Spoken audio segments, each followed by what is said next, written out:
Esto ha sido también como una especie de idea conjunta, el invitar a Sara. León y yo hablando del asunto, decías como si fuera un fanático, como el amor que le tenemos a Sara desde el club. Entonces invito a Lirio a que nos haga la presentación de nuestra invitada del día de hoy, quien es Sara Jaramillo Klinker. Bueno, muy buenas tardes para todos, gracias para los que se sumaron a esta iniciativa. Esto parte, como lo dice Andrés y como le dice Leo, de una idea de un lector obsesionado por querer conocer a su escritora y decirle a León, vamos a hacer todo lo posible porque tenemos la posibilidad de conocer a un gran escritor vivo.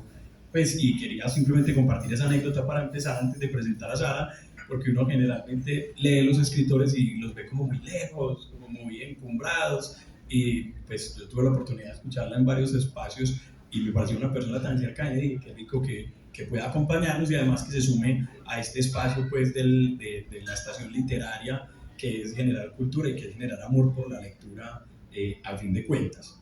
De Sara yo escribí pues como una pequeña semblanza que ya se la había compartido. Sara nació en Medellín en 1979, perdón. Estudió en un colegio de monjas que por sus escritos desentrañaba que era el Jesús María, y su niñez la pasó en una finca a las afueras de Medellín, en el municipio de Copacabana. Eso, pues los que leyeron Cómo maté a mi padre irán haciendo pues como hilando ahí las pistas. Estudió comunicación social y periodismo en la Universidad Pontificia Bolivariana y realizó un máster de narrativa en Madrid. Trabajó 4 años en medios, o sufrió 4 años en medios, no voy a decir en cuáles, como periodista corresponsal. Tiene una columna actualmente en el periódico El Colombiano todos los domingos.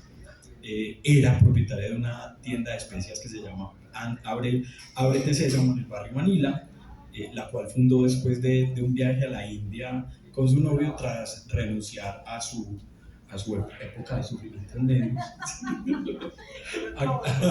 Actualmente se dedica a ser escritora y a dar clases pues, en temas de escritura. Reconoce que la naturaleza exuberante y mágica hace parte de su proceso creativo y está presente en toda su obra. Los que han podido aproximarse entenderán por qué, y ahora vamos a hablar un poco de eso. Ha escrito y ha publicado 3 libros, Cómo maté a mi padre, que fue una novela finalista del Premio Nacional de Novela del Ministerio de Cultura en el año 2020, Donde cantan las ballenas, que se ganó el premio San Clemente, y este año lanzó su último libro, escrito En la piel del jaguar.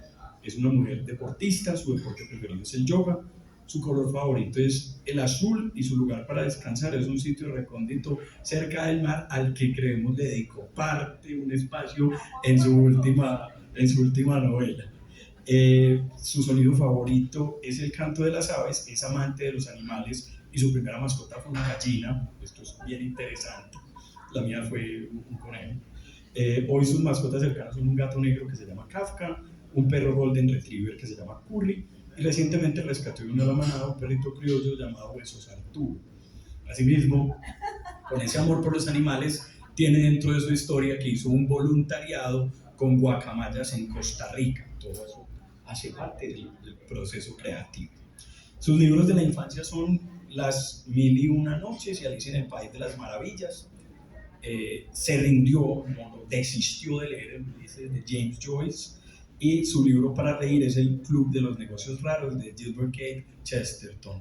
Eso es pues como un breve recuento de la persona que nos acompaña hoy y la semblanza que quería preparar pues para ella en este espacio. Sara, bienvenida, Andrés. Un aplauso para Sara, entonces está con nosotros.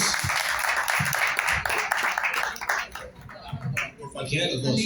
Acá hablo muy duro, entonces yo también puedo ir compartiendo. Listo, yo estoy preocupada. Alirio me conoce más que yo misma. Oiga, de esos libros que mencionaba, porque vamos a hablar mucho de escribir y de leer, obviamente porque estamos en este espacio abriendo este intercambio literario de la estación literaria del country. Yo también vi que había una mención especial en una de esas entrevistas o en uno de esos espacios que has hablado de Relato de un náufrago, ¿cierto? ¿Ese fue el primero o es el que más te ha gustado también ya de literatura? No, lo que pasa es que yo creo que yo paso por mentirosa, porque en todas las entrevistas me preguntan por mis libros de la infancia, por mis libros favoritos, Y yo siempre contesto uno distinto, pero no es por mentirosa, sino porque cuando la pregunta es así como a quemarropa, uno responde el primero que se le pasa por la mente. Pero Relato de un náufrago, yo sí diría que fue un libro muy importante porque yo creo que de alguna manera fue lo que me hizo querer ser periodista también. Como que decía, ay, pues madre, es que uno puede coger una historia verdadera y convertirla en una novela. Entonces como que sentía que se juntaban dos cosas que me gustaban mucho, que era el periodismo y la literatura. Entonces por eso la recuerdo con mucho cariño esa novela. En la mesa de noche, así como tenemos acá los libros de Sara, ella tiene, yo ya vi una pila de libros, así como los tenemos acá arrumados, y me pareció curioso que dices, me gusta leerlos en orden, o sea, hasta que no termino uno, no empiezo el otro. Ese estilo o esa manera de leer por algún gusto particular, porque hay gente, por ejemplo, que me leo un capitulito de este, a fin de semana me leo otro capitulito, leo un poquito de poesía, leo otro poquito de crónica, leo otro poquito de novela. Porque de libro? ¿Y cuánto te demoras? Yo era más estricta, si los ponía en orden, pues para obligarme a leerlos, porque hay libros que de verdad uno se quiere leer, pero se van quedando refundidos, y cuando uno menos piensa, como que ya ni se acuerda que existen, entonces no se los lee. Entonces era muy juiciosa por eso, pero ya tengo que aceptar que ya no soy juiciosa, ya es que no me da la vida, además porque no solamente puedo leer lo que yo quiera, sino que por trabajo me toca leer mucho. Entonces hay libros que se tienen que saltar la fila porque van a lanzar tal libro de tal autor, querés conversar con él para el lanzamiento, entonces me toca leerlo. Esta autora va a lanzar un libro, regalarnos una frasecita para la solapa, entonces toca leer el libro. Y bueno, doy clases, entonces a mis alumnos siempre los pongo a leer un libro y hacemos como una especie de lectura crítica, entonces claro, me tengo que releer el libro que les puse. Y así sucesivamente se me van colando un montón de libros. Yo tengo una historia que yo siempre digo, hay una película que se llama Mentiras Verdaderas y me la vi 10 veces. Entonces usted tiene también el recuento de cuántas veces, yo tal autor, tal libro me lo he leído tantas veces, sí. Uy, sí, de muchos. Además en este momento, no sé por qué, estoy en una fase de relectura también, que yo antes no era de relectura, antes era muy ávida, como que quería abarcar mucho y leer mucho. Y ya disfruto un montón releyendo. Entonces de repente me acuerdo de este libro tan bacano, me acuerdo que me gustó mucho y me provoca releérmelo y saco también tiempo para la relectura. Porque eso es demandante. Uno dice, uy, me voy a volver a leer esta obra y tengo...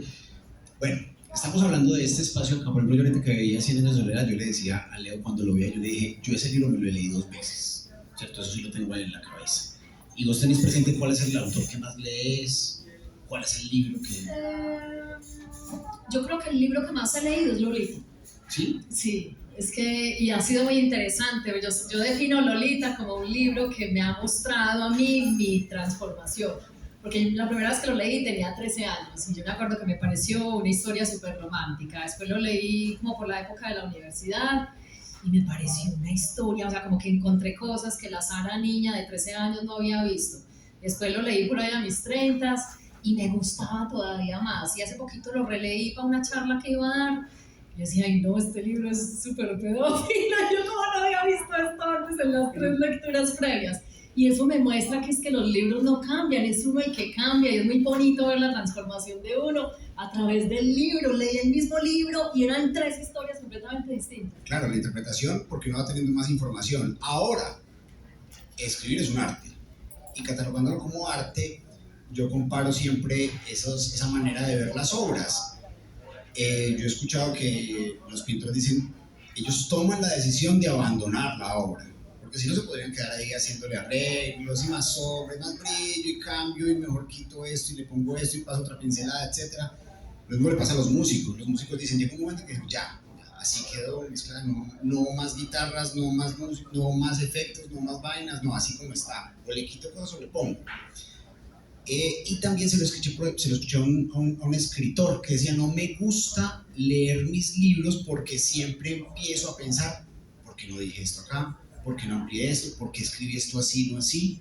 Vos lees tus libros y lees lo que escribís. No, odio leer mis libros, sufro mucho en los eventos y en las entrevistas cuando me ponen a leer fragmentos, sufro un montón porque empiezo por allá la Sara crítica, ay no, pero que es ese adjetivo, no, pero yo porque escribí esto, no, que es esto tal. Si no me gusta ni 5, me doy muy duro. Y lo que decías es verdad, yo creo que eso aplica a todo lo artístico, las obras de arte no se terminan, se abandonan. Borges decía, yo no termino, yo publico las novelas para dejar de corregir, porque si no las publicara seguiría corrigiendo. Y es así, uno nunca siente que está perfecta, uno siempre cree que puede ser mejor, que puede encontrar una palabra más precisa, que puede eliminar más adjetivos. Y eso se nota mucho porque en las reescrituras yo siento que en cada reescritura mejora mucho la obra. Y como veo que mejora, entonces la quiero reescribir muchas veces. Pero eso se va volviendo una cosa muy obsesiva. A mí con la última novela me iba pasando. O sea, si la editora no me la quita así de la mano, que obligada, yo creo que todavía no la hubiera publicado, todavía seguiría reescribiendo y reescribiendo. Yo en línea con esa pregunta que hace Andrés quería preguntarte, y es, ¿qué tanto la presión de ya ser una escritora publicada y que ya tienes una gran editorial detrás, qué tanto esa presión genera ese efecto precisamente de querer que tú abras casi que el libro en cualquier página y digas esto está perfecto? Mucha. Yo extraño mucho esa paz con la que yo escribí mis 2 primeras novelas, porque las escribí sin una editorial detrás, sin un editor detrás, sin asomo siquiera de que eso se iba a publicar. Yo no tenía ni siquiera ansiedad porque se publicara, yo estaba escribiendo eso porque quería, porque era el sueño de mi vida, porque me quería demostrar a mí misma que era capaz de escribir, pero no me soñaba, pues no tenía como ese afán de publicar. Entonces fue una escritura muy tranquila, muy despreocupada, muy ingenua, muy ingenua. Y extraño un montón eso, porque entonces ya cuando empecé la tercera novela, bueno, hay que decir que las 2 primeras estaba haciendo un máster, entonces tenía profesores a quienes preguntarle, tenía un grupo de compañeros grandes donde nos leíamos capítulos y nos comentábamos capítulos, entonces me daba mucha tranquilidad, esto pasa, esto no pasa, esto gusta, esto no gusta, uno siempre como que podía tomarle el pulso a lo que estaba escribiendo. Ya después me enfrenté a la tercera novela y de repente estaba sola, no tenía compañeros, no tenía profesores, ya sí tenía una editorial detrás y además era una editorial muy grande y entonces ya había firmado un contrato y yo me había pagado un anticipo, el cual ya me había gastado. Esos anticipos son lo peor. Entonces ya sentía como que, pucha, como que tengo que escribir esto, ya no es como las 2 primeras que bueno, lo quiero hacer por mí, pero si no, no pasa nada, ¿no? Ya sí pasaba algo, ya había consecuencias legales. Entonces sufrí un montón, y no solo por el hecho de tener la editorial detrás, sino los lectores a Lirio, porque en la primera yo no tenía a nadie, pensaba que nadie me iba a leer, y ya en esta todo el mundo me preguntaba, ¿para cuándo la tercera? No es como el que tiene hijos, ¿para cuándo el otro? ¿Para cuándo el otro? Yo, ¿para cuándo la tercera? Y era como una ansiedad muy grande, y fue horrible, sufrí mucho por eso, y no solo sufrí, sino que sentía mucha inseguridad, porque ya sí sentía que la estaban esperando, que me iban a evaluar, que esperaban mucho, y yo decía, no, yo no sé si yo ya lo mejor lo hice en las 2 primeras novelas, yo no sé si ya la tercera puedo hacer algo mejor. Y eso me mostró una faceta mía muy desconocida, porque yo siempre me he sentido muy segura de mí misma, muy capaz de todo lo que me propongo.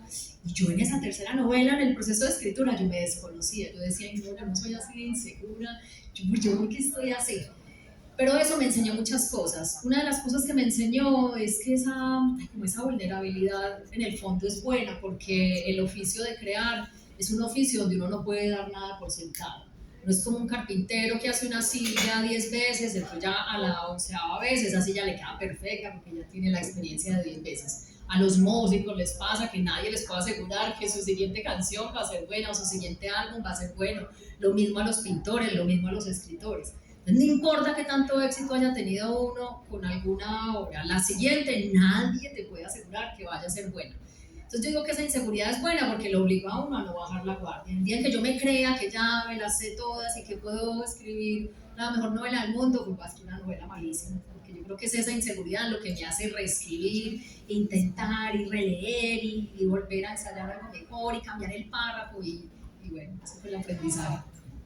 De eso que hablas del éxito, sé que en tus metas o en deseos tenías algo con las traducciones, que querías que tus libros llegaran al inglés.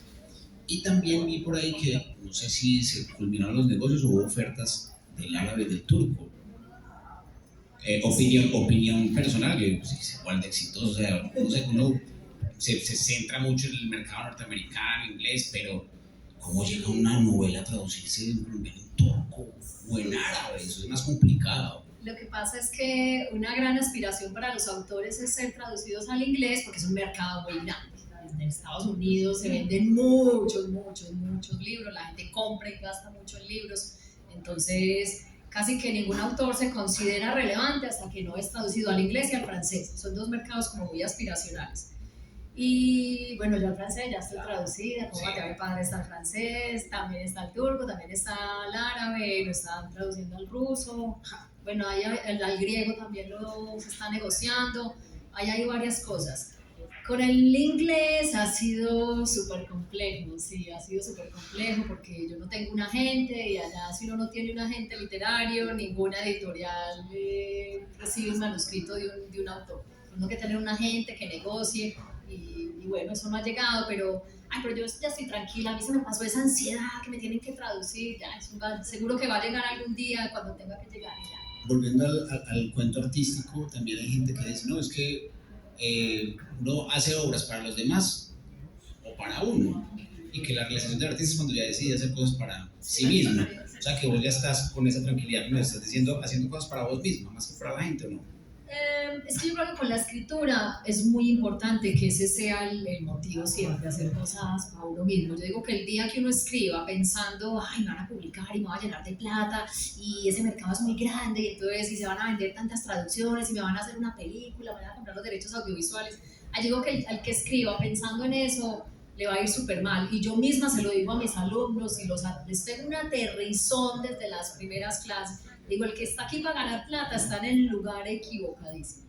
O sea, aquí se va a trabajar mucho, aquí hay que esforzarse mucho, hay que sacrificar los fines de semana, hay que sacrificar las vacaciones, hay que llegar por la noche mamado a casa después de hacer otro trabajo y sentarse a escribir. ¿Y saben qué es lo peor? Que a lo mejor nunca va a pasar nada con todo eso, todo ese esfuerzo que ustedes pongan ahí. Y de verdad, el que lo quiere hacer, ya se digo, este sí puede tener madera. Y la mitad ay, ¿cómo así? Eso es tan difícil. Ay, pero ¿cómo así? Uno no tiene un libro y fijo se lo publica. No, ojalá. En línea con esa pregunta que hacía Andrés, yo tenía una y era, ¿alguna vez te verías publicando en otro idioma, tú escribiendo? Porque hemos visto que ha habido autores que han escrito en otros idiomas y les ha salido bien. Borges, por ejemplo. Ay, no, eso solo le salió bien a Borges.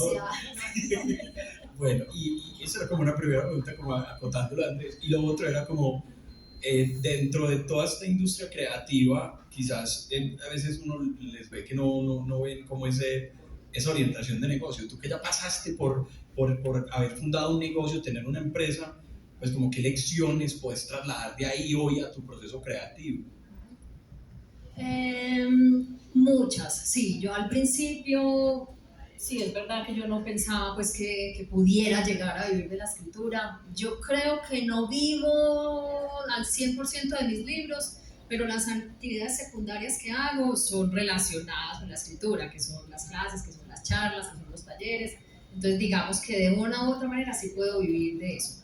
Pero yo al principio no pensaba.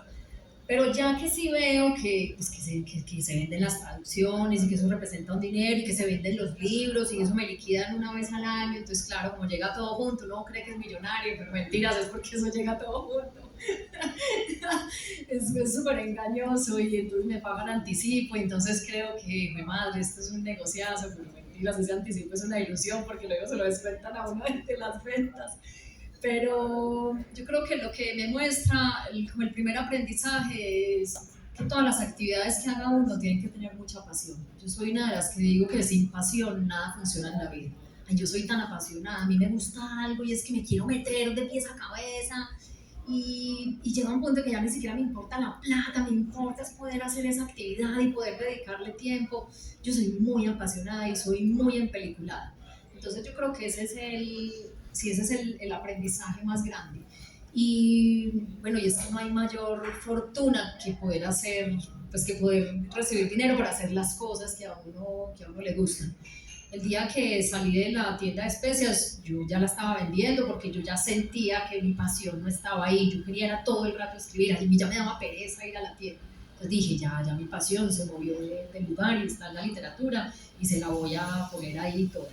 Entonces, sí, yo creo que si uno trabaja con pasión, bueno, y con disciplina, pues porque es que tampoco es que nada cae del cielo, lo único que cae del cielo es la lluvia.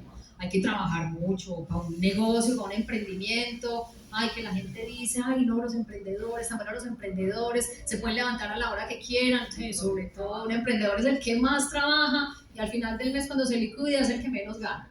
Entonces, si poner un negocio a punto, yo me demoré muchos años, le agradezco mucho a la tienda de especias porque gracias a ella fue que me pude dedicar después a estudiar y a pues, hacer el máster.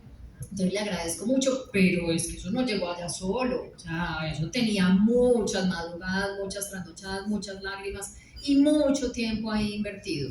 Y luego vino la escritura y la gente tiene la sensación como de que me fui a hacer el máster, ay, llegué con una novela y me la publicaron ahí mismo, ay, Sara, tan de buenas, a mí me da una rabia que me digan tan de buenas, porque yo trabajé tanto por eso, y digo, pero como que a mí nadie me regaló esto, o sea, es que nadie ve los 2 años que yo pasé en Madrid como poseída, yo no salía, yo no comía, yo no dormía, yo no hacía sino escribir, estaba súper obsesionada, sentía que me estaba gastando todos mis ahorros y toda mi plata y sentía que ese era el sueño de mi infancia y que quería dejar la vida ahí, o sea, esa frase de Bukowski que me gusta tanto, te encuentra algo que te guste y deja que te mate, eso lo entendí esa vez en Madrid. O sea, a mí no me importa si no me publican, pero madre, quiero hacer este máster. Yo me acuerdo tanto cuando llegué a la primera clase, y a mí me empiezan a hablar de los protagonistas y de los puntos de giro y que dónde se pone no sé qué, y que el conflicto y que el deseo del personaje. Y yo decía, ay, no, yo no puedo creer que a mí me estén enseñando esto, ¿qué es esto tan, qué es esta felicidad tan grande? Esto es lo que yo ansiaba toda mi vida que me enseñaran y todo era tan específico, tan enfocado en lo que quería. Que ya dije, yo he renunciado tanto para estar acá, me gasté todos mis ahorros, yo dejé todo tirado en Medellín, yo me voy a matar por esto, me voy a matar. Y yo siento que me maté en esos 2 años, yo estudié mucho, trabajé mucho, escribí mucho, allá daban una beca, y entonces, pues como me había ido con la plata como tan exacta y iba a llegar sin un peso porque me había gastado todos los ahorros, dije, yo tengo con qué ganarme esa beca, y me maté y me la gané. La gente, ay, tan de buenas como te ganaste la beca. Y yo, pero ¿cómo que de buenas? Pues madre, yo me la merezco porque le he luchado mucho por ella. Entonces, si digamos que esas horas ocultas, todo ese trabajo nadie lo ve, pero ahí está. Y cuando uno pone todo de sí, a lo mejor encuentra algo, encuentra recompensas. Que yo quería hacer otra anotación biográfica y era, tú contaste que en Madrid habías aprendido a escribir acostada. Y curiosamente hubo notables escritores que escribían acostados como Nabokov o Truman Capote.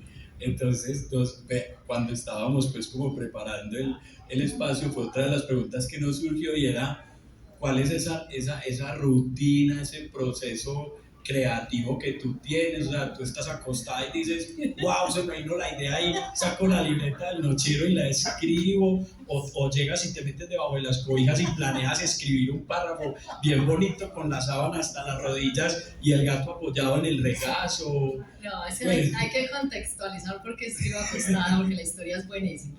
Yo me fui para Madrid y entonces llegué a ese pisito que había alquilado, que era así diminuto, pues como son todos esos pisos en Madrid, y llegué en septiembre, perfecto. Bueno, cuando llegué, primero, la semana anterior se habían entrado los ladrones y se habían robado todo.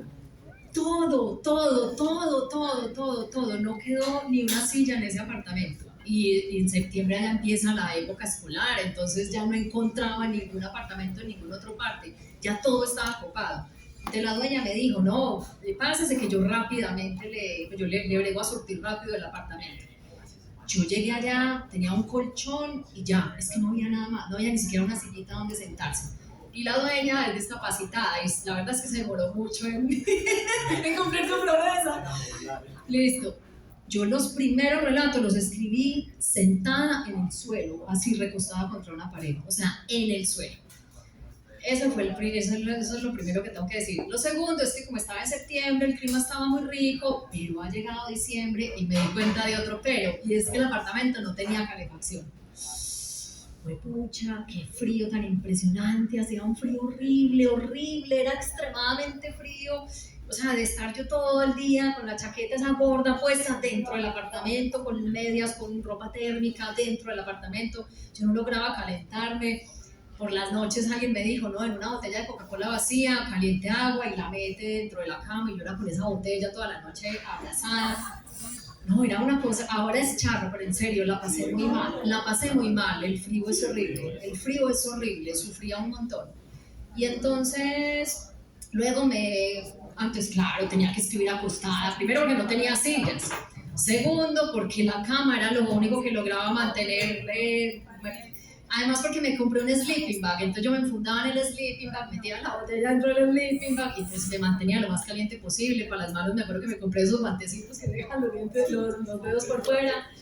Entonces escribía acostada por necesidad de calentarme, porque de resto pasaba mucho frío. Y luego, entonces dije, yo voy a comprar una silla, es que yo voy a estar aquí 2 años, a mí me justifica mucho comprarme una silla buena, cómoda, pero ya necesito una silla que pueda reclinarse porque ya estaba muy acostumbrada a escribir reclinada. Pues me he ido para el Corte Inglés y esas sillas que yo me soñaba que se reclinaban, se subían, se bajaban, eso valió un ojo de la cara. Yo dije, ay, pucha, a mí no me alcanza para eso.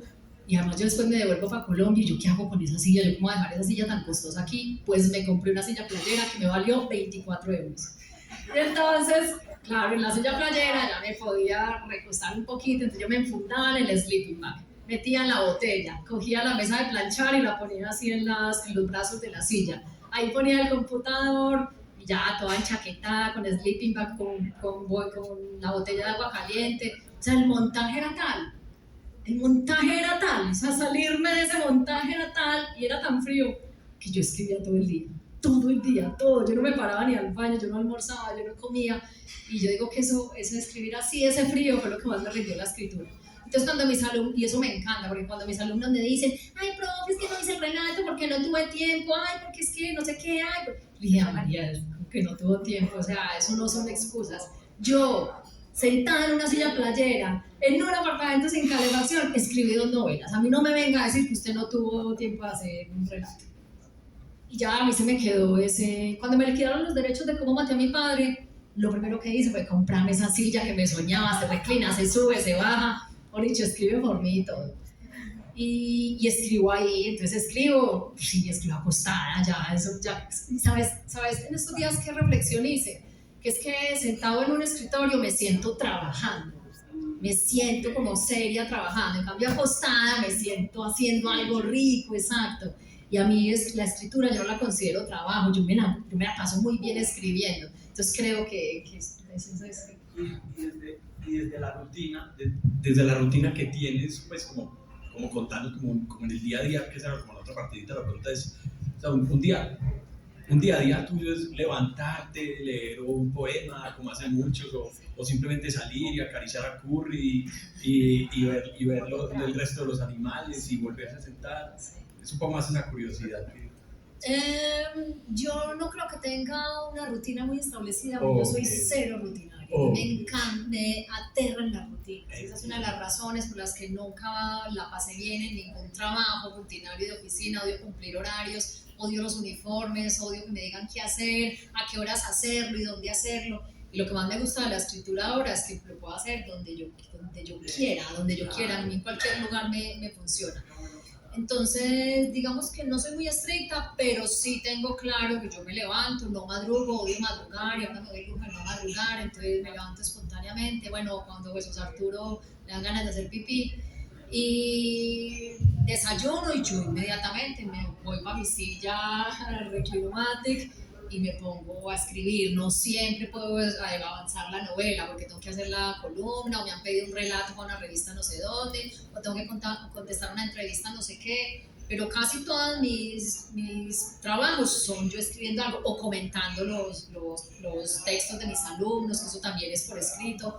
Entonces, ahí me paso casi todo el día. Me paro a hacer café, a sacar al perro a caminar, que en realidad es porque yo quiero salir a caminar porque estoy cansada, y hago yoga todos los días religiosamente, eso no lo sacrifico nunca, y medito también todos los días después del yoga. Y ya, más o menos esas son mis rutinas. Sabemos que, por lo que nos has dicho, pues obviamente hay dos cosas que son como inherentes la una a la otra. Es, obviamente, para poder hacer lo que estás haciendo, también tienes que leer lo que nos estás haciendo ahorita. Pues los alumnos te invitan a ser parte de convocatorias, entonces hay que leer, referentes hay que leer, entonces también se dedica mucho tiempo a la lectura. ¿También tenés algún tipo de ritual para la lectura, así como lo tenías para la escritura, pues, o espacios para leer, o lees en cualquier parte? Tenía un profesor que se llamaba Harold Salinas, que recuerdo que él decía, yo voy en un bus y con una mano me cojo y con la otra llevo el libro. Y leía, pero profesor, todo el mundo dice que eso es malo para los ojos, no, eso es malo, yo leo y leo y leo, yo por donde voy leyendo. Sí, yo leo todos los días de mi vida antes de acostarme. Es que yo hace mucho que no veo televisión, eso tengo que confesar, y ha sido buenísimo porque yo toda la vida he leído mucho desde muy niña, pero como que no ver televisión me deja un montón de tiempo libre desde la comida, bueno, que ya tampoco estoy comiendo, entonces me deja un montón de tiempo libre por la noche para leer, entonces leo muchísimo. Y todos los días por la noche, aunque durante el día, cuando estoy cansada de escribir, como descanso, me pongo a leer.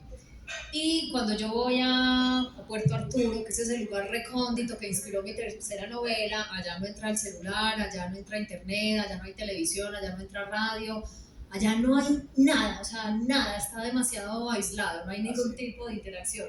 Yo allá en un mes, facilísimo me leo 20 libros, o sea, leo todo el día, yo me levanto, desayuno, me voy para la playa y leo toda la mañana, almuerzo, me voy para la playa y leo toda la tarde. Y por la noche, como no hay nada para hacer, leo hasta que me quedo dormida, entonces rindo un montón. Devorando libros, o sea, ¿a qué ritmo? ¿Un libro por, sí, no sé, un libro o 2 libros por día? Lo que pasa es que la narrativa contemporánea es cortica. Pues las novelas de hoy en día son de más de 200 páginas y las leo en una mañana. Sí, no es tan descabellado. Has mencionado ya en dos ocasiones, obviamente, el deseo desde niña, la manera como se inculcó la lectura, la escritura, el sueño de poder llegar allá. ¿Tenés alguna especie de recuerdo o tenés presente de dónde nació ese gusto, esa pasión? ¿Fue inculcado, fue heredado, fue aprendido? Yo creo que hay varias razones. Una es que vivía en una finca. Entonces, cuando uno vive en una finca, no tiene vecinos, no tiene amiguitos de la cuadra, pues yo me mantenía muy sola. Entonces, bueno, mis hermanos, la otra cosa es que mis hermanos todos eran hombres, yo era la única mujer. Entonces, había juegos en los que sí coincidíamos, pero ya después yo me cansaba de ellos. Y qué más, bueno, en esa finca no había televisión, yo crecí sin televisión también. Entonces, ¿qué más hacía una niña chiquita en una finca con puros hermanos hombres? Pues me ponía a leer. Eso por un lado. Por el otro, la mejor amiga de mi mamá es bibliotecaria. Y entonces nosotros salíamos a vacaciones y mi mamá súper encartada con 5 niños y su amiga muy querida le decía, ay no, venga, yo le mando una caja de libros de la biblioteca, pues yo se los presto para que los entretengan. Y yo me pasaba, pues para mí era buenísimo porque eran lecturas elegidas por una bibliotecaria, entonces me la pasaba muy bien leyéndome todos esos libros.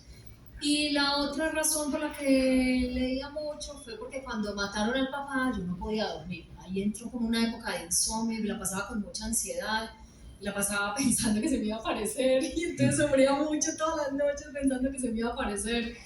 Y también vivía muy aterrorizada por el diablo y pensaba que el diablo me iba a poseer. Por ahí tengo una compañera del colegio, una vez nos mostraron un video de un exorcismo. Dios.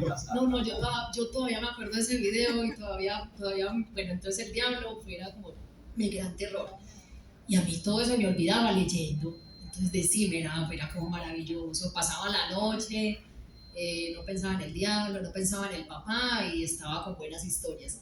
Y otra cosa bonita de la lectura de esa edad es que a mí los libros, pues yo a los 11 años, con esa situación tan dramática que estaba viviendo, a mí los libros me daban mucha esperanza. O sea, como que yo veía que a los personajes les pasaban cosas, los personajes también sufrían, a los personajes también tenían pérdidas y todos lo superaban. Y esto pues sonará muy ridículo y muy infantil, pero a mí eso me daba mucha esperanza. Entonces creo que también eso me impulsaba a leer también mucho más. y ya, de ahí, sí, el hábito nunca se me calmó esa fiebre de leer. Bueno, quiero que ahorita entremos un poquitico más en las obras, de pronto Lirio, que es el que las conoce mejor como seguidor, pues que empecemos a hablar un poquitico de cada una de esas piezas, que incluso que las tenemos en la mesa, pero por el ejercicio que tenemos acá, te voy a hacer unas preguntas, vamos a ver si logramos ser concretos y rápidos en las respuestas. ¿Qué pensás de libro prestado, libro perdido? Sí, eso es cierto.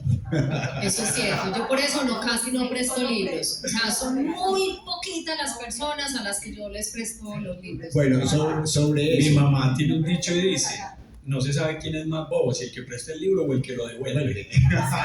También. Exacto, y desconfío, sí, sí, además tengo que admitirlo, yo tengo libros que me robo así muy fácil. ¿Se ha robado libros? Sí, claro, un montón. Uy, Un montón. eso está grabado también por ahí. Un montón. Bueno, has dejado un libro sin terminar. Muchos, muchos. Hoy en día es lo que más hago, empezar libros y no terminarlos. Antes era muy estricta, antes me obligaba a terminar el libro así no me gustaba. Ay, ya tengo tantos ahí en espera en el nochero, que para qué me voy a leer algo que no me gusta. Viendo tantos libros y teniendo tantos libros esperando, a mí si a la página 30 no me engancha, chao. Lo digo así. ¿Te No, gusta yo leo Pablo? mucho en Kindle. Yo leo mucho en Kindle, pero es porque cuando voy a Puerto Arturo, allá no hay luz y entonces por la noche es la maravilla para leer y además porque como me rinde tanto la lectura, no me tengo que llevar 20 libros, me llevo mi Kindle y ahí tengo 1500, entonces yo adoro el Kindle. El libro físico entiendo que es muy romántica la idea de tener la biblioteca llena de libros físicos y tengo muchos, pero yo adoro el Kindle, lo adoro. Bueno, y el Kindle también lo permite, pero entonces también tenés hábitos, o, ¿cómo lo decimos? Sí, hábitos, por ejemplo, hay gente que le gusta subrayar, o hay gente que le gusta doblar las esquinas. Sí. ¿Tenés algún Yo, tipo de todos los ritual con anteriores, eso? todos los anteriores, yo no leo el libro, yo lo destrozo. Y a mí eso me encanta, porque cojo un libro que leí hace 10 años. Ay, qué nota, ver lo que subrayé, ver la Y sala volver de a hace 10 subrayar años. otras cosas. Claro, y hay veces leo subrayas y yo digo, ¿yo qué estaba pensando cuando subrayé eso? Porque me llamaría la atención. Eso habla mucho de uno, eso es un ejercicio súper interesante. Entonces sí, lo rayo mucho. Bueno, sobre eso quería compartir que algún día también es muy interesante encontrarse con esos subrayados y escritos. Entonces también regalas libros o no. ¿Te gusta recomendar autores? Sí, claro, yo recomiendo mucho en mis redes sociales a mi libro que me gusta, libro que recomiendo. Y regalo también muchos libros, pues a mis sobrinos, a mis ahijados, que tengo un montón, yo solamente les doy libros.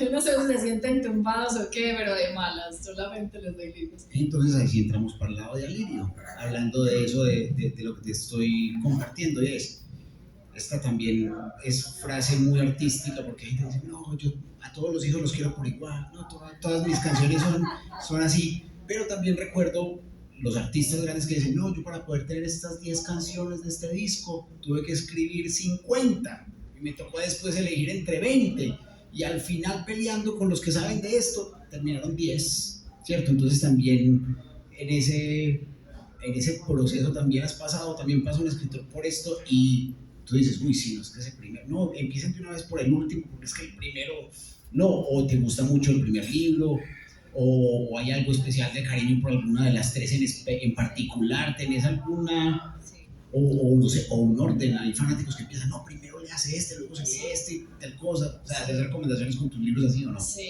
bueno, el primero, a mí me gusta mucho el primero, pues le tengo mucho cariño al primero por varias razones, que es como maté a mi padre. Pues primero porque siento que fue el que me abrió como todas las puertas. Y segundo porque es un libro autobiográfico, entonces le tengo un cariño inmenso. Pero por ejemplo yo literariamente siento que están más logrados el segundo y mucho más el tercero. A mí literariamente me gusta más Escrito en la piel del jaguar. Pero a los tres es que es verdad, pues es que uno invierte ahí tanto tiempo, tanto esfuerzo, le pone tanta energía que uno los termina queriendo mucho. Una de las preguntas que se nos originaban era, ¿cómo has sentido tú la transición de haber pasado de esa novela testimonial, que fue la primera, como maté a mi padre, a las dos últimas novelas que son de corte más ficción? Tiene sus pros y sus contras. Escribir autobiografía es muy bueno porque cuando uno escribe autobiografía, pues es la historia de uno, entonces ya tiene la historia, ya tiene los personajes, pues ya tiene la mitad, que eso en el proceso creativo es una de las cosas más difíciles. Entonces digamos que esa es la parte buena de la autobiografía. La parte mala es que el costo es la exhibición a la que uno se expone, pues tiene uno que saber que la gente va a opinar de eso y que la gente va a preguntar de eso y que mucha gente se va a acercar al libro pues con morbo de conocer una historia y saber si sí fue verdad. Mucha gente se compra el libro pensando, tratando de imaginar cómo fue que yo maté a mi papá, porque hay gente que cree que el título es literal y piensa que yo lo maté. Y hay gente que lo compra y me lo ha confesado. Me dice, yo lo compré sinceramente a ver qué método usted había usado, pero no.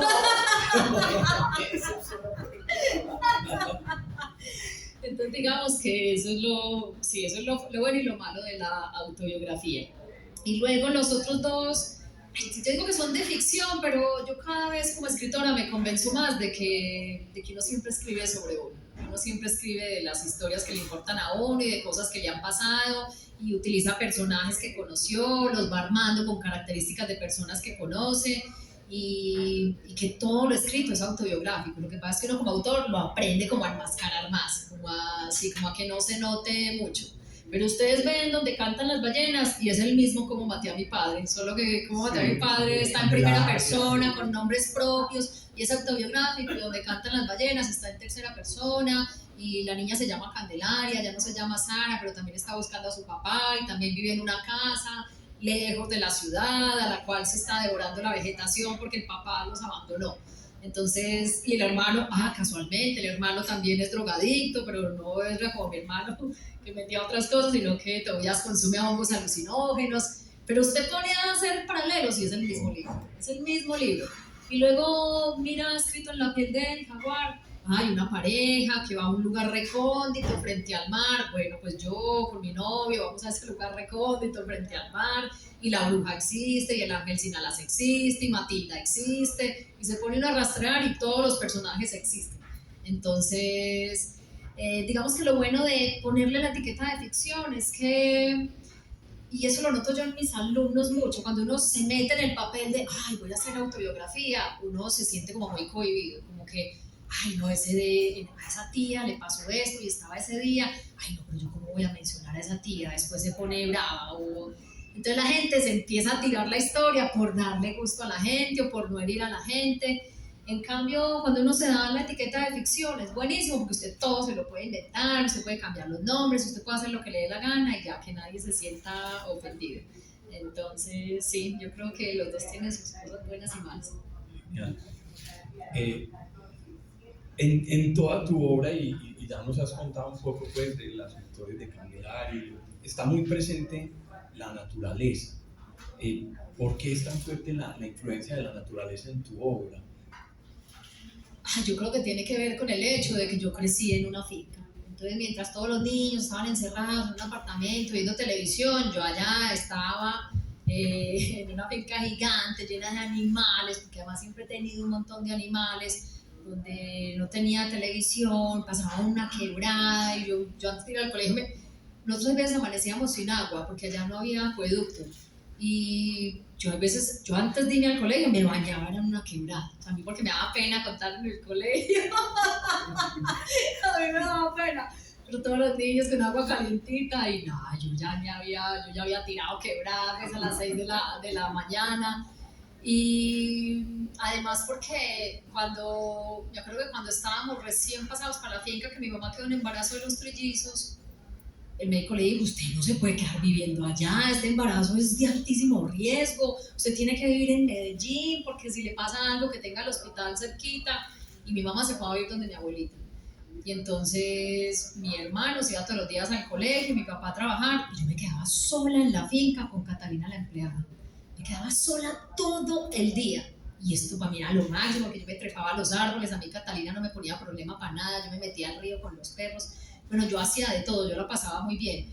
Y a mis papás se les olvidó que tenía el colegio, pues porque como estaba con el embarazo de la mamá, entonces se les olvidó. Y entonces, cuando yo llegó la hora de entrar al colegio, yo ni guardería había hecho, yo ni zapatos me ponía. O sea, yo me acuerdo que un mes antes de entrar al colegio, la mamá me compró esos zapatos rojos horribles y me los hizo poner un mes entero en la finca, que fue que se me acostumbrara el pie. Porque era sin pie de empanada, pues es que nunca me había puesto zapatos. Entonces, ¿cómo no me va a gustar la naturaleza? Si esa fue, yo viví 28 años en esa finca. O sea, es que yo fui muy salvaje chiquita. Y como mis hermanos eran hombres, todos los juegos eran allá muy, muy salvajes, de tirarnos por la quebrada, de meternos a los charcos, sí, de subir a la montaña, de tirarnos con cuerdas. Y eso sí, eso me marcó mucho. Una de las experiencias que tuve principalmente cuando estaba leyendo los libros era la presencia de esa naturaleza exuberante, y la pregunta estaba también enfocada es porque la naturaleza a veces se ve como un personaje más del libro, y a través de la naturaleza tú quieres compartir como lecciones de belleza exuberante, pero a la vez de naturaleza castigadora y opresiva, como la presencia de la sed, especialmente en la última. Entonces, por eso hacía la pregunta, porque quizás uno como lector hace sus injerencias, quizás como escritora pensabas tú también utilizar la naturaleza como ese personaje aleccionador. Sí. Pero es que yo sí pienso de verdad que la naturaleza es un personaje. O sea, cuando la naturaleza ha estado como tan presente en la vida de uno, la naturaleza se vuelve un personaje. Cuando uno crece al pie de una quebrada, como fue mi caso, la quebrada es un personaje. Es que si esa quebrada se secaba, nosotros nos quedábamos sin agua. Es que era verdad. Y cuando el invierno era muy grande, esa quebrada arrasaba con todo. Y cuando hacía mucho verano, había muchos incendios ahí, entonces el fuego era un personaje. O sea, de verdad, yo sí sentía que la naturaleza nos dominaba, que nuestras actuaciones muchas veces del día a día y nuestras decisiones como familia estaban determinadas por la naturaleza. Y luego nos fuimos, mi novio y yo compramos esa cabaña y empezamos a ir con mucha regularidad, y ahí se nota aún más, porque es un territorio muy virgen, muy agreste, muy salvaje.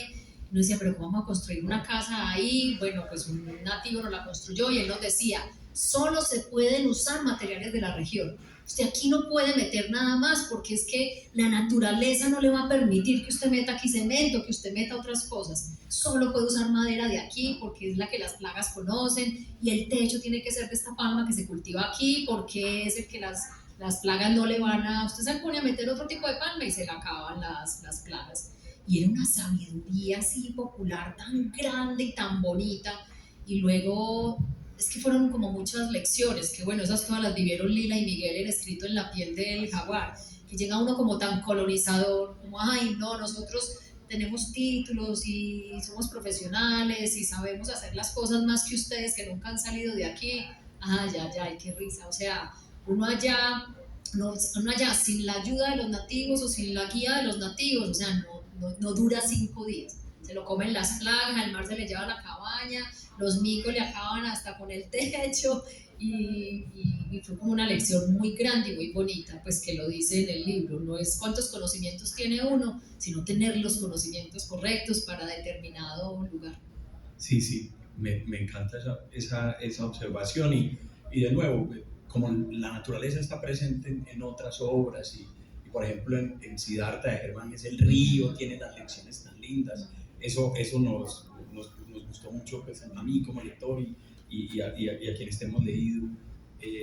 Otra pregunta que teníamos también y se nos ocurría era los animales, que también vemos que hay una fuerte presencia, y había una muy curiosa, y ha habido historias narradas desde la perspectiva del animal. Hay un libro de Yogato, de Soseki, un japonés, o Platero y yo, de Juan Ramón Jiménez. ¿Alguna vez, con ese amor que tienes por los animales, que lo reflejas en tu vida y lo reflejas en tus obras, has pensado escribir una novela o un trabajo en el que el narrador sea un animal? Sí, lo he pensado, pero yo creo que una novela es muy difícil. O sea, mantener el punto de vista de un animal me parece una cosa pues que solo puede hacer eso, sé que el autor de Yo soy un gato. Relatos sí, relatos tal vez es algo más probable, pero no metes en el cuerpo de un animal e imaginar qué piensa y qué quiere y qué piensa de nosotros los humanos, que esa es la gracia de Yo soy un gato, que conocemos la condición humana vista desde los ojos de un gato, y eso es genial, porque puede decir unas verdades así súper crudas de cómo somos nosotros, pero como es un gatico, entonces no importa, pero sí, me parece un reto gigante. Y en esa construcción, más hablando un poquito desde la parte técnica, cuando tú los animales les das como esa personificación, ¿cuál es la herramienta literaria que usas? No sé, Andrés, si es la pregunta bien como la estoy tratando de formular, es como, ¿cuál es en el craftsman, como se dice en inglés, cómo lo logras desde el punto de vista del animal? Es que quedan como perfectos, en el lugar perfecto, en el momento perfecto, y pasa lo que tiene que pasar con los animales, sobre todo entonces. Sí, yo creo que eso, no sé, eso tiene que, por ejemplo, yo me acuerdo donde cantan las ballenas, que parece que hay muchos animales, pero miren, ninguno está al azar, ninguno, yo a todos les busqué, y eso me pasa en todas las novelas, porque con el jaguar me pasó lo mismo, a todos les busco como los elementos simbólicos, le busco que me puedan proporcionar metáforas que me apoyen esa escena específica de la novela. Entonces le busco los significados oníricos, o sea, en Ballenas todos los personajes tienen un montón de significados. Me acuerdo que estudié mucho antes de meter cada animal, que a veces una lectura así no muy juiciosa, pareciera que metí animales por meter, y no, fue un trabajo súper, sí, exacto, fue un trabajo como muy juicioso. Y simbología, porque lo de los jaguares nos contaban en otra entrevista que habías leído la historia pues del Chiribiquete que escribió Carlos Castaño Uribe, y eso te inspiró para la creación de los jaguares, pero ¿a qué otro acude? ¿Sabiduría indígena o qué es eso? Era más la pregunta. Sí. Mira, es que yo creo mucho en los animales tótem. Entonces, me acuerdo que cuando estaba escribiendo Donde cantan las ballenas, un animal que me aparecía recurrentemente por todos lados era el águila. Era el águila, y aparecía el águila, y aparecía el águila. Y cuando bueno, como tenía el personaje de Tobías, que está inspirado en mi hermano Pablo, que era drogadicto, yo decía, es que qué bueno vincular a Tobías con un águila. Porque a mí siempre me quedaba la sensación de que en cómo maté a mi padre, Pablo había quedado como, ay, qué pecado, el drogadicto que no lo superó. Sí, el pedazo de apio que no lo superó. Yo sentía que estaba en deuda con él. Entonces cogí a Tobías y dije, no, yo a Tobías lo voy a reivindicar. Y entonces Tobías está muy empeliculado con las águilas y se pone una máscara de águila y se mantiene con su máscara de águila por todos lados, y es una máscara que Candelaria le produce mucho miedo porque es una máscara muy terrorífica. Y luego pasa lo que pasa con Tobías y Candelaria empieza a ver águilas de verdad sobrevolando la parcela. Y para mí, por ejemplo, era una manera súper importante de darle como trascendencia a ese personaje, que no simplemente el personaje tuvo un fin desafortunado, sino que había trascendido. Y uno se ponía a ver el significado del águila. El águila es un animal súper potente, el águila es como ese tercer ojo que está por encima de todos nosotros y que todo lo sabe y todo lo ve, y es ese ojo que puede identificarlos a todos. Y dentro del chamanismo es un animal también muy potente, y uno va al significado onírico y también es muy potente. Entonces me parecía como muy bacano poder asignarle ese personaje ese animal del águila a Tobías, por poner un ejemplo. De eso que estaba preguntando a Lirio, yo hablando más como del lado ya del estilo, del proceso creativo, recuerdo mucho mi primera entrevista de trabajo. Yo no creo, ¿qué me van a decir? Y el personaje que me entrevistó me decía, bueno, siento mucho gusto, ¿usted a quién le ha ganado? ¿Yo a quién le he ganado? O sea, era como preguntándome, ¿yo qué soy? ¿Cierto? ¿Y qué hay? ¿Cuál es, o sea, usted qué viene a contarme? ¿Cuál es su estilo? Entonces yo creo que también que esa es otra manera de... Yo no voy a decir, ay, esta es Sara Jaramillo, su estilo es este, o es escritora de este tipo, de esta línea, de esta escuela de escritores. No, ¿cómo te describes vos en cada uno de sus libros? Además, porque siento que, con eso que nos has contado también, cada Sara es diferente. Esta es una Sara que nos cuenta una cosa, esta es otra Sara, esta es otra Sara, y vendrá otra Sara seguramente, pero si te vengo, ¿usted qué le ha ganado? ¿Usted qué es lo que hace? Cuénteme quién es Sara Jaramillo Klinker. Que la entrevista debe haber empezado así, pero como la presentamos, y entonces, ¿Sara qué es? Ay, no, yo soy no sé, una soñadora, o soy una escritora, soy una novelista, soy una niña de 6 años que está cumpliendo un sueño. ¿Qué es Sara Jaramillo? Sí. Así como tus personajes. Así como tus personajes, todos tienen una búsqueda, todos son muy buscadores. ¿Cuál es tu búsqueda? Exacto, creo que ahí va también, entonces ya tú nos vas a hablar de eso y terminas hablando del estilo, del libro, de todo. Sí, es que es una pregunta muy problemática porque si uno se define desde la labor a la que se dedica, entonces eso no es lo que uno es, eso es lo que uno hace, ¿sí o no? Y de verdad yo sí siento que lo que uno es, eso se transforma todos los días. O sea, el ser humano es absolutamente cambiante. Y los que se dedican a cosas artísticas, es que es muy fácil detectarlo precisamente por lo que decías, que cada libro es tan distinto y muestra facetas tan distintas y capacidades tan distintas que yo creo que definirse es limitarse. Sí, como que decir Sara eso es ponerse un límite. Yo espero no tener límites. Sí, exacto. Bueno, y decías del cariño de esto, pero también decías de tu felicidad o de ver cómo has crecido con este último libro. ¿Te ha interesado otro tipo de estilo de escrito? O sea, tenés también, ahorita hablabas de cuentos cortos, narraciones cortas, exacto, escribir cartas. ¿Qué otra cosa te gusta o querés seguir haciendo también como novelas, ficción, que tienen de pronto algunos rastros también de lo que has vivido? Sí. A mí eso es lo que más me gusta, la novela, pues novela larga. Es casi que escribo relatos porque me los piden. Ay, pero para una antología de no sé dónde, para una revista de no sé qué, pero a mí me gusta escribir largo, me gusta como quedarme en una historia 2 años, 3 años con esa historia. Me gusta esa sensación de inmersión y de compartir con los personajes. Una vez estaba haciendo una entrevista a Memo Ángel y Memo dijo una cosa tan bonita. Digo, es que los escritores parecemos esquizofrénicos. O sea, uno de verdad se imagina el personaje y uno interroga al personaje y escribe sobre el personaje, pero ese personaje no existe, está solamente en la cabeza de uno, es como el niño que tiene amigos imaginarios. Y en el fondo es una actividad que tiene mucho del juego de la niñez. Sí, yo a veces digo, tan ridículo que es que escribir, sentarse a inventarse una historia y a escribirla y que luego otra gente la lea y se imagine esa historia. Es muy paradójico, eso es muy curioso, esa actividad. Bueno, y los que nos dedicamos a ella son muy charro a veces. Ahí hay una frase muy linda que dice Mario Vargas Llosa, que es: escribir y leer es protestar contra las insuficiencias de la vida. Entonces ese es el oficio pues de la parte literaria. Para ser respetuosos con tu tiempo y con el espacio, hay una pregunta controversial que se la hicieron a Rosa Montero en una entrevista y a mí me encantaría hacértela a ti, y es, pues, ¿para qué leer si en gran parte se va a olvidar lo que uno lee? Le preguntaron eso, ¿vos qué opinarías en esa pregunta? Sí, yo también me la he hecho mucho porque a mí leo tanto que a mí se me olvida, yo no retengo todo lo que leo. Es más, cada vez me pasa más a menudo que como leo en Kindle, me empiezo un libro y lo leo, cuando de repente encuentro un subrayado. Ojo, que el Kindle mío solo lo uso yo, nadie más.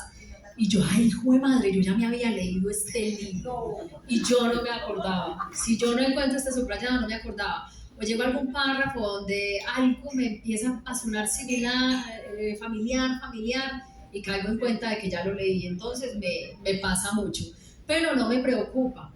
Pues porque si uno come, ¿ustedes se acuerdan de todos los helados que han comido? No, uno no se acuerda, pero que los disfrutó, que uno ha disfrutado un helado, eso se disfruta mucho. Entonces yo creo que uno lee porque en ese momento de la lectura lo está disfrutando, lo está conmoviendo, lo está emocionando y ya eso es lo que te proporciona la lectura. Pero si yo de muy poquitos libros me acuerdo, me tiene que marcar mucho un libro para yo acordarme de él. Rosa en su jocosidad le respondió al entrevistador que entonces ¿para qué vivía estúpidos? Igual lo iba a olvidar.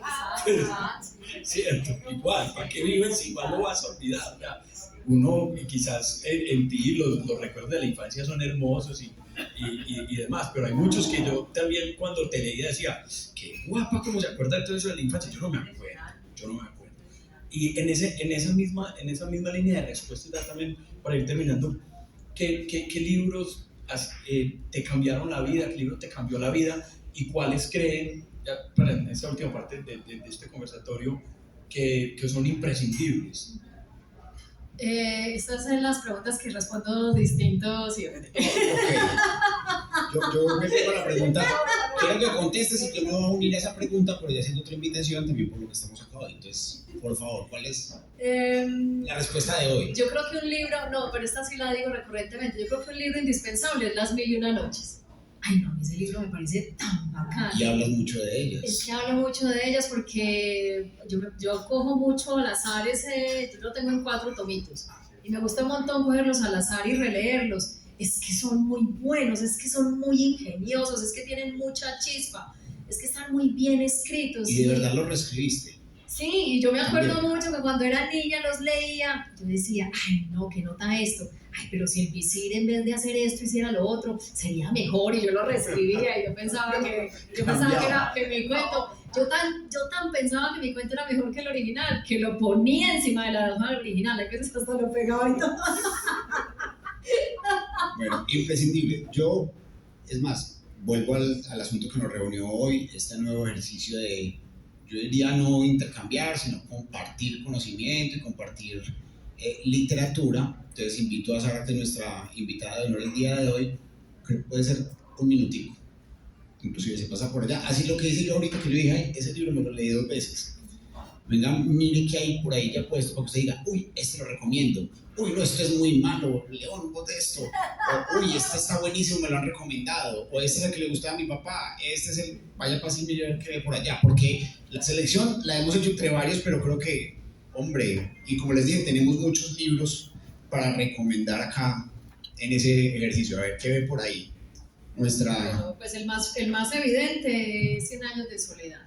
Que ese pues el que no se lo haya leído, no sé qué está pensando. Ahí lo tiene para que lo El lea. túnel también, ay, el túnel cuando lo leí me gustó tanto y es un libro de esos que hoy en día ha caído en este tema de corrección política, que porque es un libro muy machista, y sí, es un libro muy machista, así como Lolita es un libro de pedofilia, pero es que yo creo que de esos temas hay que hablar en la literatura, o sea, es que para eso es la literatura, para que estemos hablando de esos temas.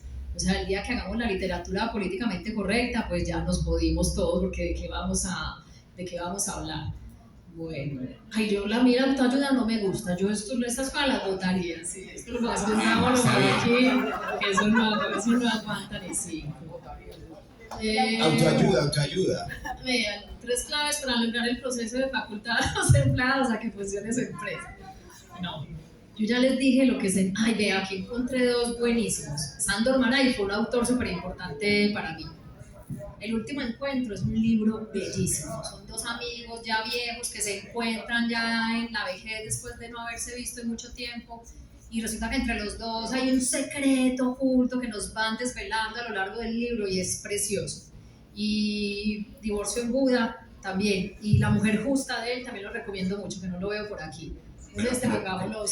Ya lo vieron. A ver, que ya lo vieron por allá. Ya está. Bueno, listo. Perfecto. Ay, Dios mío, que se me cayó. Mira, a mí los libros de fotos también me gustan mucho. De hecho, yo creo mucho a partir de fotos, que es lo que hago en mi Instagram. Como que tomo una foto que me gusta y digo, tengo que hacerle un buen texto a esta foto. ¿Te gustaría meter imágenes en tus libros? Porque yo creo que no hay imágenes ahí adentro, solo la portada. Sí, no hay imágenes. Y la portada, y yo no tengo nada de injerencia en la portada. De hecho, les tengo que confesar que la portada de mi tercer libro no me gustó mucho. Yo me imaginaba una cosa así súper mágica y no me gustó, pero bueno. Por aquí. Ay, vea, el coronel no tiene quien le escriba. Ay, La metamorfosis. Yo amo a Kafka. O sea, ustedes no pueden dimensionar. Yo amo tanto a Kafka que mi gato se llama Kafka. Y eso es por Kafka. Mientras miras, otra de las preguntas mientras vas viendo era si en algún momento sentís que si uno de tus libros es llevado a la pantalla, tú quisieras participar en la construcción del guión. Sí. Y, o puedes escribir una novela gráfica para que después sea transformada. Muy un ejercicio como el que hacen Mario Mendoza y que Colán últimamente. Sí, a mí me interesaría mucho participar en el proceso. Principalmente para que no se me tiren la novela. Para que después no quede bravo. Para tener algo de control. Ay, este libro lo amo. Este libro ha sido tan importante para mí. Es uno de los libros. Es más, ahora mismo lo estoy releyendo, el retrato de Dorian Gray. A mí Oscar Wilde es que no me puede gustar más. Los cuentos de él son maravillosos. Es que me parece un autor impresionante. Pero esta novela, pues, es así, súper top. Creo que está en mi top de favoritas. Y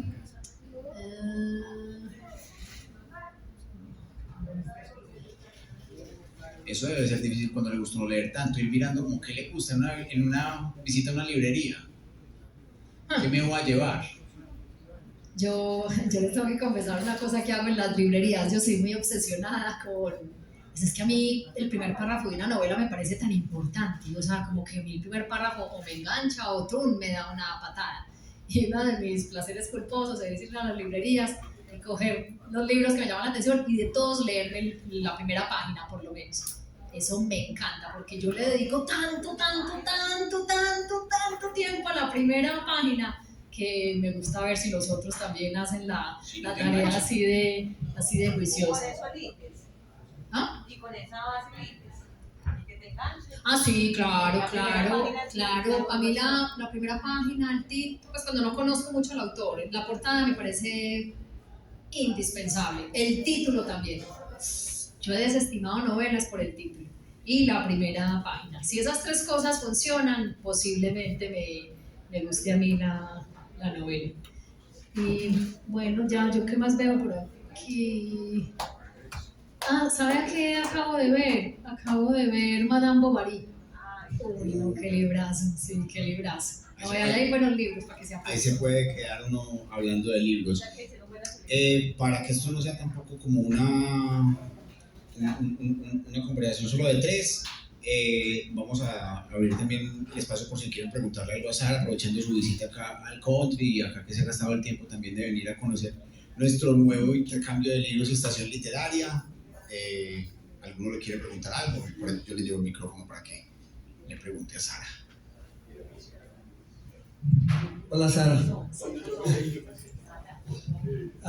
Yo que estoy acá. Sí, no, es que estaba haciendo la cuenta de cuántos hombres había, porque yo me quejo mucho de que a mis eventos nunca van hombres, pero mire, aquí pasaron.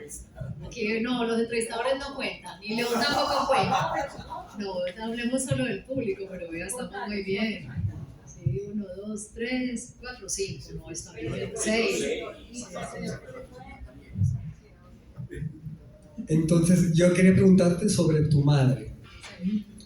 Porque en algún lugar había leído que tu madre nunca hablaba de lo que había pasado, que ella se puso la coraza de aquí no pasa nada, yo puedo con todo, y que poco a poco, una vez terminaste el libro y pudiste hablar con ella, eso cambió las cosas.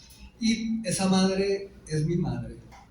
Entonces yo veo reflejado, o sea, veo una conexión también mi papá se murió muy joven, ella se puso la coraza, yo voy a poder con todo, 3 hijos, 2 para adelante, y todavía no habla, pero me gustaría un poquito que hablaras de qué pasaba antes de escribir la novela y de qué ha pasado después de escribirla y cómo posiblemente cosas que has contado no le gustaron, o sea, cómo fue esa relación, o sea, ese vínculo familiar que a veces crea tantos problemas.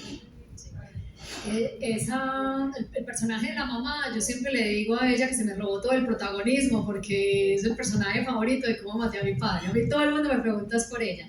Y lo que tú acabas de decir, esa es mi mamá, no sabes cuántas veces me lo han dicho. Y me parece súper bonito eso. Y me parece que esa es la razón por la cual es el personaje principal, porque logra que empaticen muchas personas con ella que vivieron circunstancias familiares. Porque finalmente la mamá es hija de una época donde hubo un montón de viudas criando un montón de hijos por las circunstancias de la ciudad en la que vivimos.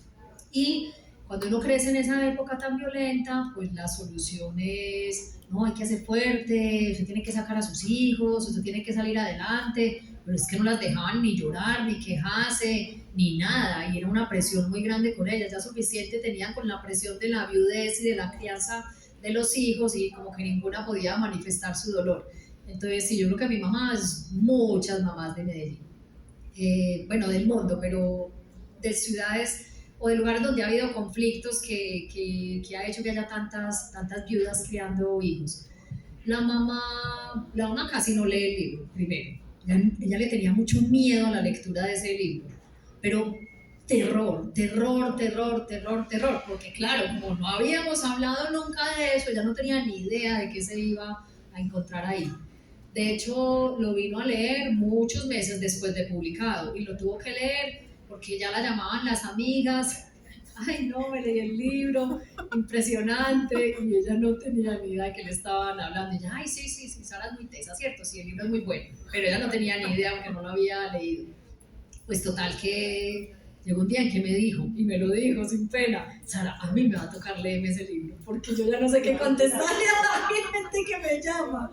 Todo el mundo me llama que ya se lo leyó y yo no me lo he leído, yo ya no sé qué más contestar, yo ya no sé cómo evadir esta intromisión.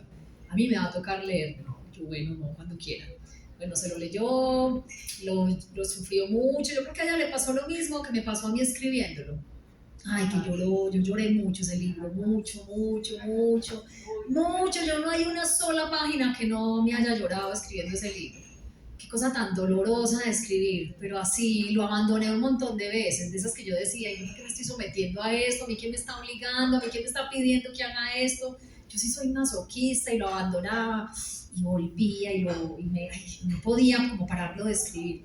Entonces ahí me di cuenta de que la pulsión de escribirlo me excedía, que si yo no lo escribía me iba a pasar toda la vida pensando en eso. Y a la mamá yo creo que le pasó lo mismo, sufrió mucho durante la lectura y lloró mucho y le dolieron muchas cosas, pero ya después, que fue lo mismo que me pasó a mí, ya se reconcilió con la historia. Es que hablar de las cosas que uno le joden en la vida es muy bueno, porque uno se da cuenta de que no está solo, de que hay muchas otras personas que sienten lo mismo y que la acompañan en la historia y en el dolor, y sentirse acompañado es muy bueno, porque los seres humanos pues, no por algo vivimos no como seres individuos aislados, sino en comunidades, porque es que necesitamos apoyo, necesitamos comunidad, necesitamos compartir lo que nos gusta y lo que no, lo que nos duele y lo que nos entristece con los demás. Entonces, yo creo que poder verbalizar esas cosas y leerlas a través de lo que yo había verbalizado a su vez, eso para ella fue como, ay, como que se quitó un peso súper grande de encima.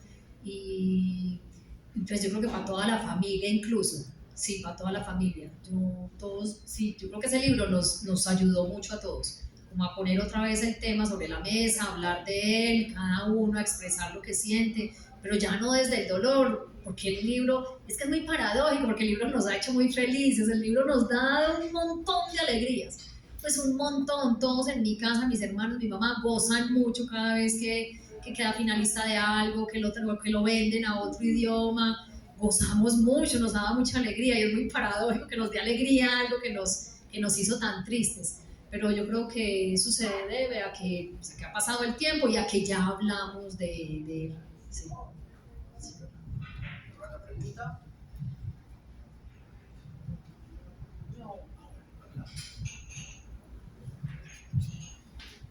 Gracias. Bueno, no tiene nada que ver con los libros, sino más como con el proceso de leer y de escribir. Yo apenas leo recientemente, o sea, ya grande, muy grande, aprendí a leer, nunca me gustó leer en el colegio, me aterraban los libros, pues eso siempre es maluco, porque son libros como que uno dice, tengo 13 años y me tengo que leer La Araucana, pues no, o sea, no es el libro para mí, o sea, no es un libro como para empezar a enganchar a los hijos. Ya tengo 2 hijos, el tema de las redes sociales, de la televisión, pues es un desastre. Y yo quisiera, o sea, de verdad uno dice, ¿cómo le hago para que lea? O sea, ¿cómo le hago para que encuentre algo que le enganche? Pero es que no encuentro uno nada. Entonces ahorita que dijiste, yo me leí Lolita, ¿qué se puede hacer por un niño adolescente pues para que nazcan en la lectura, pues porque absolutamente vacíos, pues. Eso, ay, tenés un jaguar.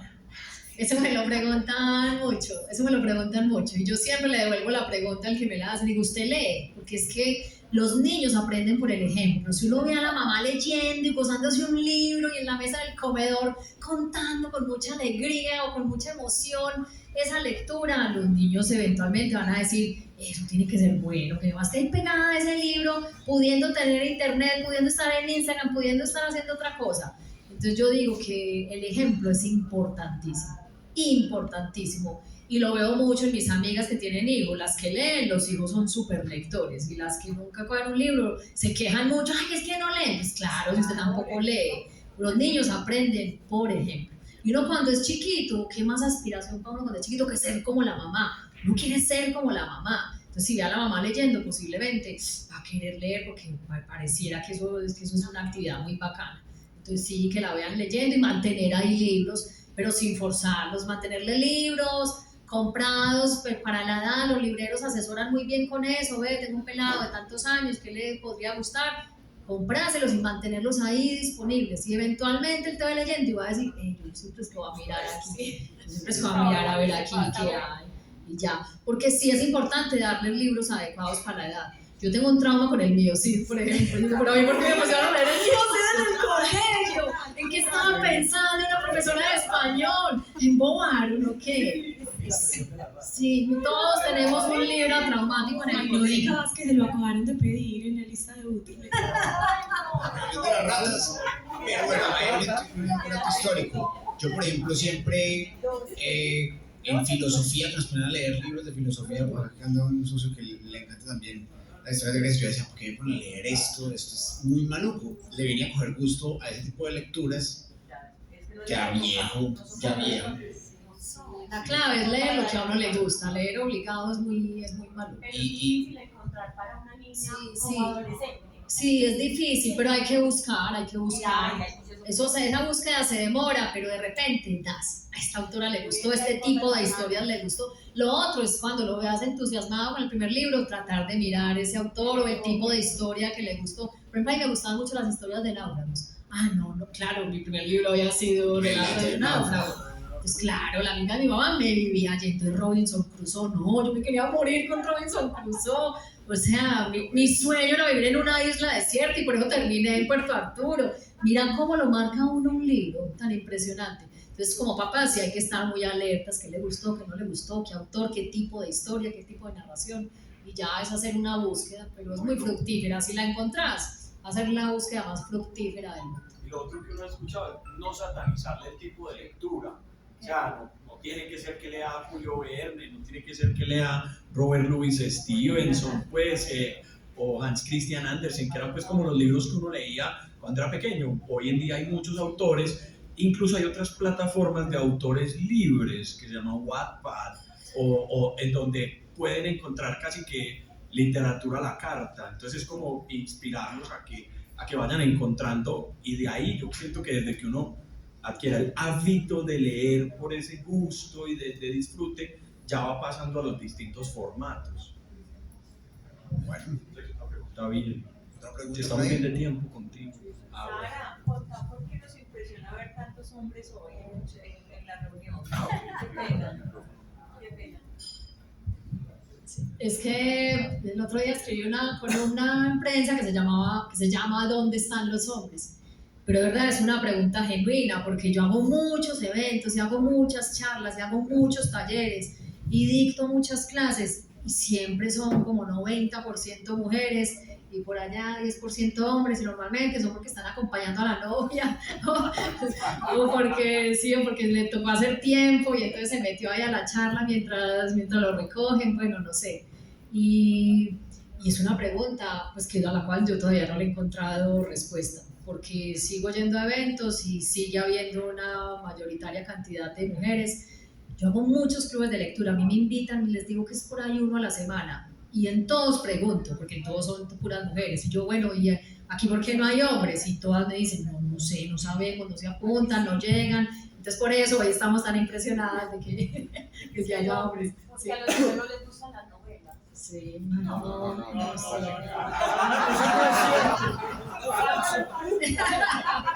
Se calentó el parche. Pero es como político, como que a veces se siente, Sí. no sé, como que es un tema más de las mujeres, creo yo que son muy machistas. Yo no coincido. A ver, déjeme Yo, decir perdón si me meto en algo. Pues yo me volví lector porque mi papá desde muy niño nos compraba la historieta que nos gustaba, la de Superman, la de Opalón Cassidy, no recuerdo la Opalón Cassidy.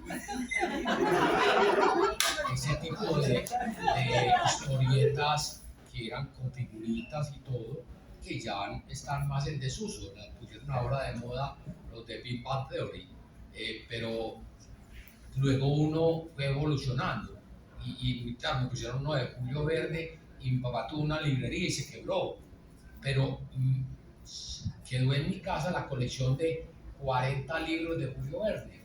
Entonces yo cogí uno que era 2 años de vacaciones y me encarreté, tuve un problema. El segundo libro me dice, papá, léete la historia de los santos. Y entonces digo, no, ¿y ese ladrillo cómo se lee? Y me puso a leerlo, pero lo abandoné, afortunadamente. Pero de ahí en adelante, digamos que he evolucionado en todo. Ahora estoy más aficionado a la historia. Pero las novelas son riquísimas, deliciosas, pero las voy trato de...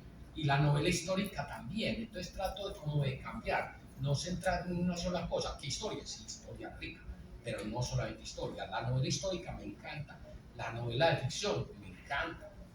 Y me encanta mucho lo de ficción, porque no es solamente el libro, me gusta ver Viaje a las Estrellas en televisión, me encanta. Entonces todo eso trato de organizarlo en mi vida ahora que tengo un poquito más de tiempo. Pero a veces, y a eso iba lo de que vengamos poquitos hombres, yo pienso es que a veces los hombres estamos tan ocupados pensando en negocios y en plata, en cómo cerrar determinado trabajo, que no nos queda tanto tiempo para venir a este tipo de reuniones, aunque nos encante mucho la lectura. Es más, yo estoy aquí, no pensaba venir, porque mi compañero de juego de racquetball se me quitó.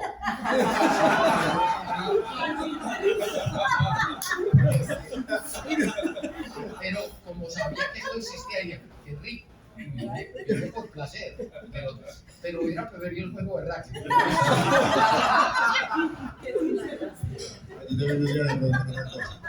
No, yo quería como completar lo que tú comentaste, que también yo soy profesor y yo creo que también la culpa es nuestra.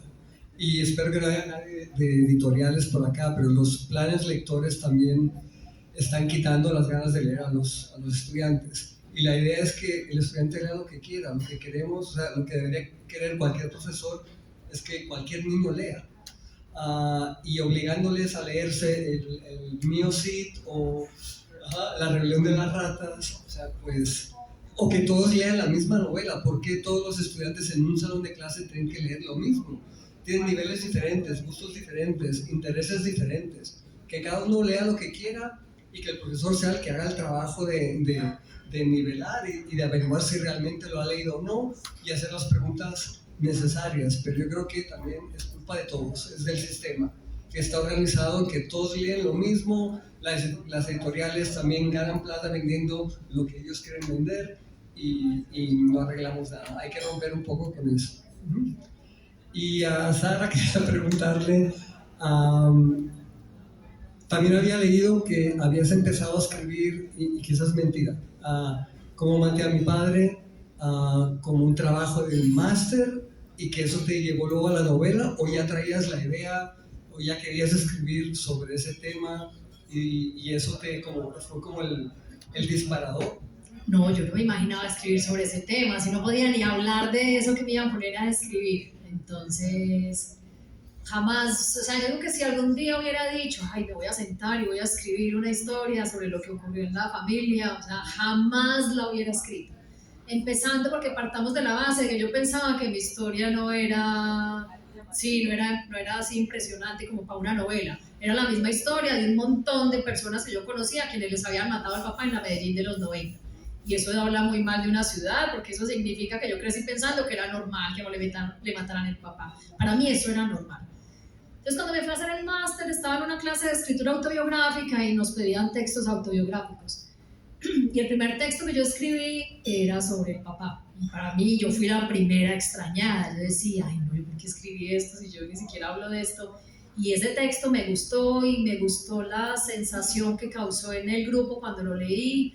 Y a mí me gustó esa voz narrativa y yo quedé con muchas ganas de seguir escribiendo esto, sobre eso. Entonces dije, bueno, no puedo hablar de eso, pero sí puedo escribir. Entonces en esa clase nos siguieron pidiendo relatos autobiográficos durante todo el semestre y yo escribí varios.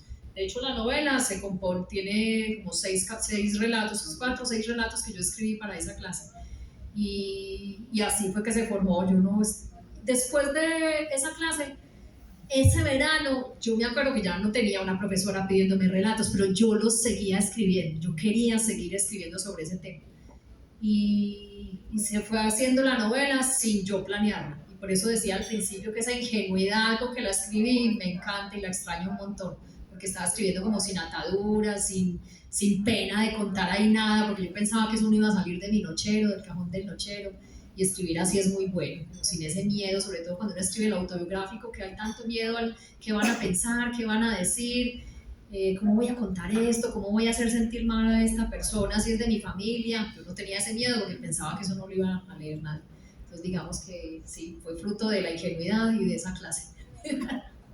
Yo ahí quería hacer una observación, y es que la historia en el fondo es tan ganadora porque rompe con la narración de ese Medellín del narcotráfico que está tan trillado y ya pues tan estigmatizado, y cuenta la historia desde la familia con la que se identifican mucho. Eso me pareció también muy, muy bonito de ese libro, como ese Medellín pasa a un segundo plano y se enfocan más en la parte de la familia hacia atrás, que uno nunca sabe. Eso yo lo tenía súper claro, pues yo soy la más harta de esa narrativa sicarial, pues eso se ha narrado mucho. Yo creo que alguna vez en alguna clase un compañero dijo, pero ¿cómo así? Eso fue en la época de Pablo Escobar, ¿y usted por qué no habla de las cosas de Pablo Escobar? Y yo, googleelas, porque eso ya está escrito, eso ya está en Google, eso ya alguien escribió sobre eso, y no me interesa escribir sobre eso. Si quiere el contexto, búsquelo en internet, a mí no me interesa hablar de ese contexto. De hecho, eso es de lo que no quiero hablar. Y de hecho ese tema yo lo escribí olímpicamente, sí, total. Sí. Hola Sara, primero disculpas porque llegué tarde, culpa de una escritora italiana que se llama Loretta Minutelli. ¿Y usted sí vino por gusto propio? Sí. No, yo no fui borracho.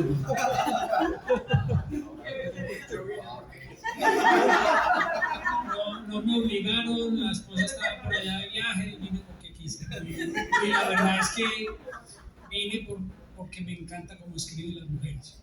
Soy un lector apasionado, leo por ahí 20 o 30 libros al mes igual, pero me gusta más cómo escriben las mujeres que cómo escriben los hombres. Una pregunta. Desde mi vocación, soy narrador oral, me encanta la palabra oral, por frustración con la palabra escrita. ¿Cómo hace uno para narrar, para describir las emociones o los sentimientos que nunca ha sentido? Porque a veces cuando uno escribe o cuenta una historia llega un momento en que hay que hablar de la emoción que alguien tuvo, pero uno nunca la tuvo. Y ahí me varo siempre. ¿Cómo haces para hacer eso? No, pero uno como ser humano le ha faltado esculcarse más. Escribir sobre las emociones humanas es lo más universal que existe, porque son iguales en todos los seres humanos, estemos aquí en Colombia o estemos en Rusia. Para mí, y se lo digo mucho a mis alumnos, se nota tanto cuando están escribiendo algo de lo que desconocen, y en cambio se nota positivamente cuando están escribiendo algo sobre lo que les gusta. Yo los aliento mucho a que hurguen en ellos mismos en qué momento sintieron esa emoción. Pero yo creo que todos hemos pasado por todas las emociones. Yo sí trato de esculcarme y de buscarme yo cuando me sentí así o cuando me sentí así, porque sí me parece muy difícil de escribir sobre algo que no he vivido, sobre todo en el plano de las emociones. Voy a aprovechar para hacer entonces también la publicidad. Don Guillermo, que hizo la pregunta, de verdad es un gran contador de historias. Yo le diría que tiene que ensayar también como grabarse algún día y transcribirse y se dando cuenta que sí se puede escribir lo que usted narra también. Diego Lacuña, estamos haciendo también unos encuentros para hablar de Grecia. Él es un gran conocedor de Grecia, ha leído mucho sobre Grecia. Tuvimos ya uno donde contó la historia de Troya y la próxima semana es Creta y el Minotauro. Lo tenemos pendiente y vengan porque conversen con don Guillermo, que es muy interesante todo lo que él sabe sobre Grecia. Es el miércoles, ¿cierto? 6 de la tarde en... 6 de la tarde o 5, no me acuerdo cuál. 5 de la tarde. Bueno, los esperamos igual. Vea que hoy empezamos a las 5 y fueron llegando y después arrancamos en el Salón Divergente. ¿Listo? Estamos bien, don Guillermo. Igual él habla como 2 horas y media, 3 horas. Entonces les va a dar tiempo de llegar, estoy seguro, ¿cierto? Bueno, pero creo que todo como que se liga, ¿cierto? Escribir, leer o hablar. Y él tiene un don de la palabra maravilloso, que se lo reconozco acá delante de todos. Grábese, sí. Yo comparto esto, que los que llegaron rápido se dieron cuenta de que yo hablaba con Sara porque los dos trabajamos en medios de comunicación, hicimos radio juntos, y uno se da cuenta de eso, que grabarse es identificarse. Uno va a hacer una foto y dice, ese soy yo me peino así, yo me paro así, y lo mismo es cuando uno se graba o cuando uno se lee, creo yo. Bueno, ¿hay alguna otra pregunta? Ya pues habíamos cumplido con el...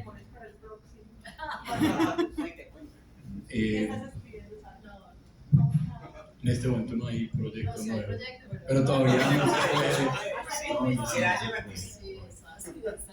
No, pues de parte de nosotros, del Country Club, a todos muchas gracias por haber participado en este espacio, y a ti muchas gracias por seguir creando y por seguir ilusionando a muchos que también hoy encuentran en la escritura una opción de vida, porque es que viéndote a ti hay muchos otros que vienen atrás que han encontrado los procesos creativos como una verdadera opción de vida, y qué rico que escritores jóvenes como tú existan y que nos sigan enamorando de este placer que es leer, y más que leer, del placer que es de hablar de libros. Entonces nuevamente sí, claro, y que uno pueda conocer al escritor. Por eso al principio sonó casi que obsesivo, pero es que a mí me encantó tanto que quise saber todo. Sí, no, es que es difícil encontrar. Pero sí. Una persona que te gusta cómo escribe, que te los oyes, que te enamores de esa lectura y que puedes tener la facilidad de mirarle a los ojos, de preguntar, de saber de cómo lo hizo, ¿cierto? Me parece increíble. Fantástico, no lo pudiste haber dicho mejor, Andrés. Nuevamente gracias a todos, les vuelvo a repetir la invitación entonces, la otra semana, Creta del Minotauro, y también la otra semana tenemos encuentro de apreciación musical, que también es otro espacio cultural que estamos promoviendo. Vamos a hablar de la ópera el martes. ¿Listo? Bueno, mañana hay un conversatorio de economía circular que vienen varias empresas que trabajan con economía circular. También vamos a estar acá hablando con esas empresas y promoviendo más sobre sostenibilidad y economía circular. Entonces, muchas gracias. Un aplauso para Sara, que está con nosotros acá. Y ahí tienen a disposición los libros para que se lleven con montones. ¿Listo? Muchas gracias.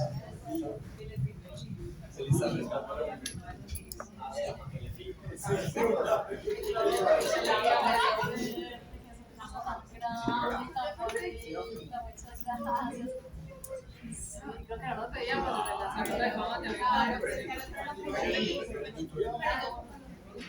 Y eso que no es con el pan que le queda a uno a noche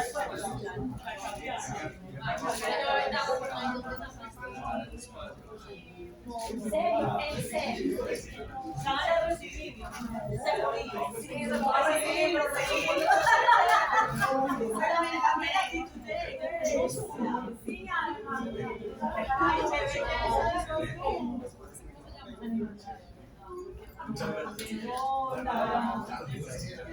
pero vos lo habías visto desde cuando ella empezó a hablar.